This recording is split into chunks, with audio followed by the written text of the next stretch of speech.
Most people spend their entire working lives chasing the wrong financial targets. They hit numbers that sound impressive, feel like they are ahead, and then quietly wonder why real financial freedom never seems to arrive. What nobody tells you is that the milestones actually worth chasing are almost never the ones being talked about. And the one that destroys most people's wealth building journey is not anywhere near $1 million. By the end of this video, you are going to know all three on why most people stall before they ever reach them. And there is one calculation hiding inside the third milestone that almost nobody does. Skipping that calculation is the exact reason most people think they're on track when they are completely off the rails. My name is Chris, and I track the wealth building patterns that most people never slow down enough to notice. If you want to understand where you truly stand financially and what it actually takes to get ahead, subscribe and hit the like button right now. Before we get into the milestones, you need to understand what is actually happening in this country, because the numbers will change how you see everything that follows. According to the Federal Reserve Survey of Consumer Finances, the median household net worth in America sits at around $192,000.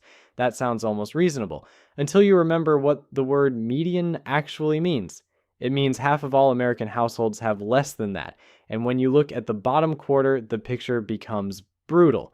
Families in the bottom 25% average a net worth of negative $5,300. Negative. They owe more than they own. Meanwhile, the bottom 50% of American households collectively hold just 2.5% of the country's total wealth. The top 1% owns 29%. These numbers are not here to discourage you. They are here to give you a real map. Because if you are sitting at the median right now, you are doing better than half the country, and you are still nowhere near any of these three milestones. The first milestone is $100,000. Hold this number carefully. This is the one that separates people who eventually build real wealth from the people who stay stuck their entire lives. The late Charlie Munger, who built one of the most extraordinary investment records in American history, called this first $100,000 the hard part.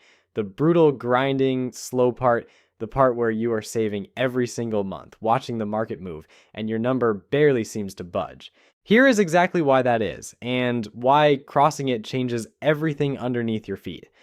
At a 7% annual return, which is a reasonable long-run estimate for a diversified stock portfolio, a $10,000 portfolio earns you $700 a year in gains. At $100,000, that same 7% return earns you $7,000. That is nearly $600 a month in investment gains you did not have to work for. Not a fortune yet. But now you are in a completely different conversation. Now your money is starting to pull its own weight. The math does not change, but the practical impact transforms completely. What was a trickle becomes a stream. And if you keep investing, that stream becomes a river, because both your contributions and your compounding gains are growing at the same time. This is why personal finance researchers call $100,000 the inflection point, the moment where building wealth stops feeling like pushing uphill and starts feeling like the ground is finally beginning to slope in your favor. Now here is the part that stings. According to a study by Credit Karma, roughly 31% of American adults have a net worth of zero or less. A separate survey by Clever Real Estate found that more than half of all Americans, like over 50%, report a net worth below $30,000, which means crossing that first milestone of $100,000 already puts you further ahead of the curve than most people will ever publicly admit. Most people will never feel that momentum shift. They will spend their entire working lives below the threshold where compounding kicks in with real force. Not because they could not cross it, but because lifestyle expenses, debt payments, and the absence of a consistent investment habit kept the finish line just out of reach for decades. The second milestone is $500,000, and this is where things get genuinely interesting and genuinely dangerous. Like, the $500,000 milestone is the most deceptive point on the entire wealth building journey, because it feels like enough. It looks like you made it. If you are sitting at $400,000 or $500,000 in total net worth, some home equity, a solid retirement account, a bit in saving, you feel like someone who finally has their financial life together.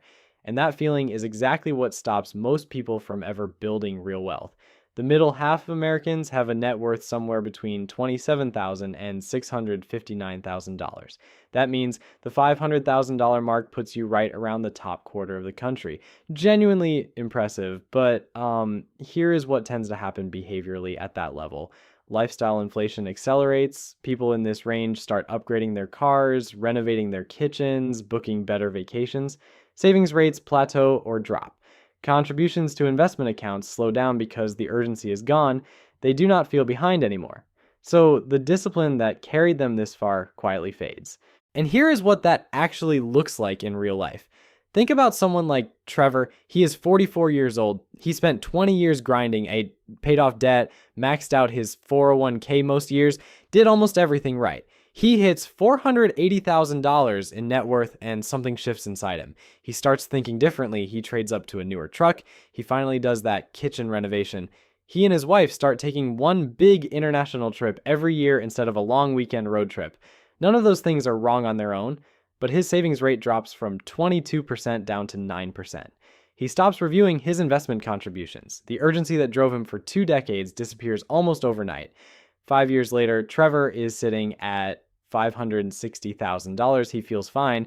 He thinks he is on track, but if he had kept his savings rate at 22% through those same 5 years, he would be sitting closer to $780,000 today.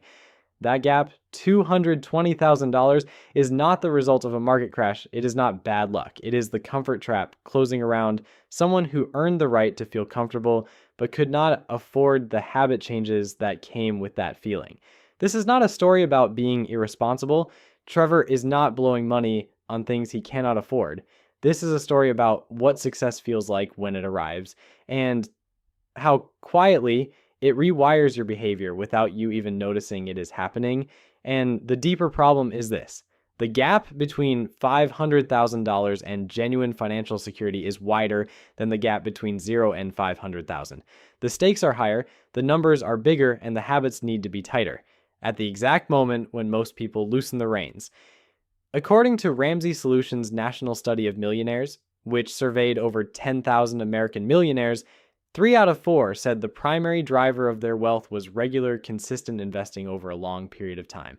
Not a windfall, not a hot stock tip, not a lucky real estate deal, boring, monthly, decade-long discipline, and 94% of them said they lived on less than they earned, even after they were already wealthy. Here is what that actually means in practice. It does not mean deprivation. It does not mean never enjoying your money. The millionaires in that study were not eating plain rice and driving 15-year-old cars into their 60s. They simply never allowed their spending to grow faster than their net worth. They enjoyed what they had, but they protected the engine underneath it. That distinction matters more than almost anything else in personal finance, because most people in the $500,000 range are not spending recklessly. They are spending normally for someone who feels successful. And that version of normal is expensive enough to cost them the third milestone entirely. The people who push past $500,000 are not fundamentally smarter than the people who stall there. They simply never allowed the feeling of being comfortable to replace the habit of being consistent. The third milestone is the hardest to define because it is not a fixed number, and that is the entire point. The third milestone is your financial independence number. It is the level of invested assets at which the returns your portfolio generates every single year are enough to cover your living expenses, without you ever having to sell your time again. It is the point where your job becomes optional, where Monday morning is a choice, not an obligation. Most people never define this number. They spend 30 years working toward a finish line they never actually drew. And when retirement arrives, or when it is forced on them, they discover for the first time that the number they assumed would be enough is nowhere near enough at all. Here is how the math works. The most widely used framework comes from decades of retirement research. It is commonly known as the 4% rule. The idea is that a diversified investment portfolio can sustain a 4% annual withdrawal indefinitely without depleting the principal. So if you need $60,000 a year to live on, your financial independence number is $1.5 million. If you need $80,000 a year, the number is $2 million. If your lifestyle runs $100,000 a year, you are looking at $2.5 million. The number scales with how you actually live, not with some arbitrary benchmark that a financial institution invented to sell you a product. Now, here is where most people make the critical mistake. They do not calculate their number based on what they actually spend. They calculate it based on what sounds like enough. And there is an enormous difference between those two things. Think about someone like Aaron. He is 52 years old. He has $950,000 saved across his 401k and a brokerage account. By almost every measure, he is doing extraordinarily well. He is in the top 5% of Americans his age by net worth. He tells himself he just needs to hit $1 million and he will be set. But Aaron's actual annual spending, mortgage, 2 car payments, vacations, dining out, health insurance, helping his college-age kids, comes out to around $96,000 a year. At the 4% rule, his real financial independence number is $2.4 million. He is not $50,000 away from the finish line. He is $1.45 million away from it. Aaron is not failing.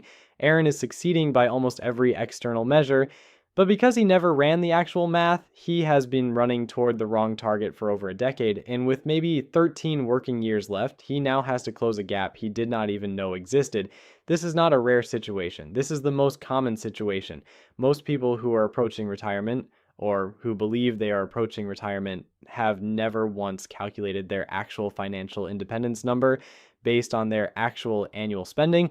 A recent analysis of Census Bureau data found that the net worth threshold for the top 10% of American households had grown to approximately $1.8 million in 2026, up from around $1.3 million just 5 years prior.